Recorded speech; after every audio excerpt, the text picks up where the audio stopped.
Alright guys, I'm gonna show you my recipe for fried rice. Super quick, super simple, super delicious. So you gotta try it. So take a cup of rice, rinse it off. Just don't use instant rice, by the way.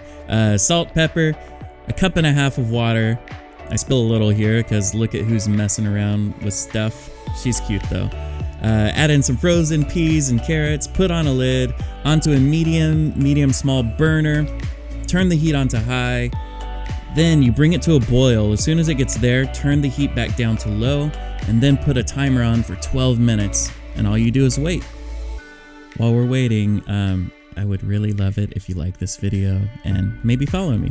Once the timer goes off, take the lid off, add in 2 scrambled eggs, some soy sauce. Be sure to taste here so you don't screw it up and make it super salty. Then you mix it around, add in some cilantro, and you're done. Like and follow for more.